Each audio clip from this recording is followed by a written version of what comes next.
Dobrodošli predstavnici hrvatskih udruga, zavičajnih, sportskih, kako onih iz Hrvatske, tako i iz Bosne i Hercegovine.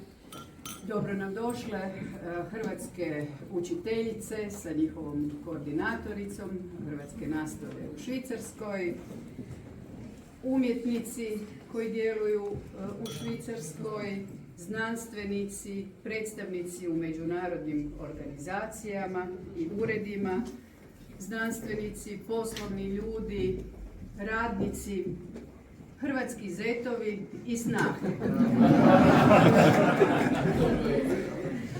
Iznimno mi je drago što ste se odazvali našem pozivu i što vrijeme došašća ove druge nedjelje u tom lijepom razdoblju priprema za Božić možemo provesti zajedno i zajedno upaliti drugu adventsku svijeću.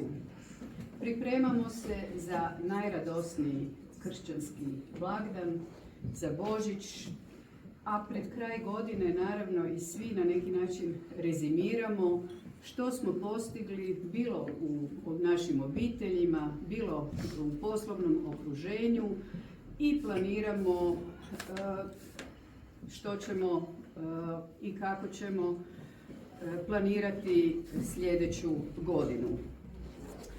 Naravno, u ovom razdoblju isto tako smo pozvani da razmislimo koliko smo uspjeli raditi na sebi i postati bolji i solidarniji ljudi.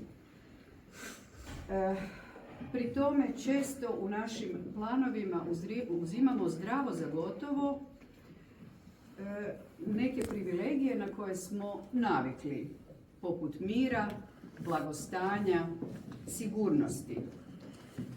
Nažalost, uz sve veći broj kriznih žarišta, ratove na Bliskom istoku, ponovo svjedočimo i ratu na europskom kontinentu.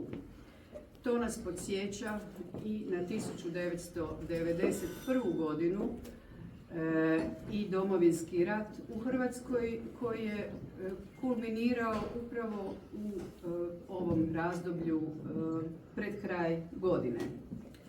Sada pak u Ukrajini pate civili, djeca, vojnici smrzavaju se u hladnim kućama, u zaleđenim rovovima, na bojištu ili u izbjeglištvu.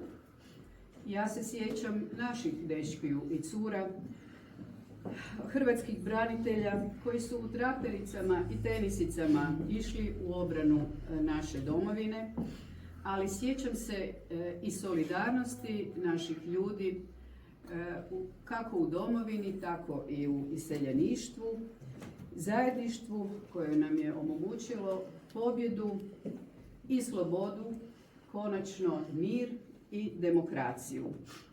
Nadam se da će nas to zajedništvo, kako u našim obiteljima, tako i u našem narodu, učiniti još uspješnijim kao pojedince i kao hrvatske građane, a našu domovinu učiniti još uspješnijom i prosperitetnijom srednjoeuropskom i mediteranskom državom, članicom Europske unije.